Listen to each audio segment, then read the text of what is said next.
કચ્છના રણમાં આ વર્ષે કુદરતે એક એવો અદ્ભુત અને મનમોહક નજારો સર્જ્યો છે કે જેને જોઈને પ્રવાસીઓ, પક્ષીપ્રેમીઓ અને સ્થાનિક લોકો સૌ કોઈ મંત્રમુગ્ધ થઈ રહ્યા છે.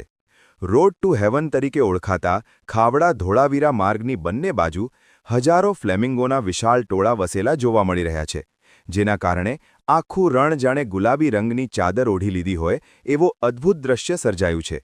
દૂર સુધી ફેલાયેલા આ પક્ષીઓના ટોળા જ્યારે ઉડે છે ત્યારે આકાશમાં પણ ગુલાબી છાંટાનો અનોખો નજારો ઊભો થાય છે, જે ફોટોગ્રાફરો માટે પણ સ્વર્ગ સમાન બની ગયો છે. સામાન્ય રીતે માર્ચ-એપ્રિલ મહિનામાં આ મહેમાન પક્ષીઓ પોતાના મૂળ નિવાસસ્થાન એવા સાઇબેરિયા, રશિયા અને ઈરાન જેવા ઠંડા પ્રદેશો તરફ પરત ફરતા હોય છે, પરંતુ આ વર્ષે કચ્છમાં સર્જાયેલી અનુકૂળ પરિસ્થિતિઓને કારણે તેમનું સ્થળાંતર અટકી ગયું છે. સતત વરસેલા વરસાદના કારણે રણના નીચાણવાળા વિસ્તારોમાં પાણી જળવાઈ રહ્યું છે, જેના પરિણામે પૂરતો ખોરાક અને અનુકૂળ પર્યાવરણ ફ્લેમિંગોને સરળતાથી મળી રહ્યું છે. આ જ કારણસર હજારો કિલોમીટરનું લાંબુ અંતર કાપીને આવેલા આ મહેમાન પક્ષીઓ હાલ કચ્છને જ પોતાનું સ્થાયી આશ્રયસ્થાન બનાવી રહ્યા છે.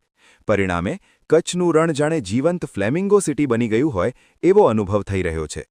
આ દ્રશ્ય માત્ર કુદરતી સૌંદર્ય જ નહીં, પરંતુ પર્યાવરણના સંતુલન અને જૈવ વિવિધતાનું પણ ઉત્તમ ઉદાહરણ બની રહ્યું છે. પ્રવાસીઓ માટે આ સ્થળ હવે એક મુખ્ય આકર્ષણ બની ગયું છે.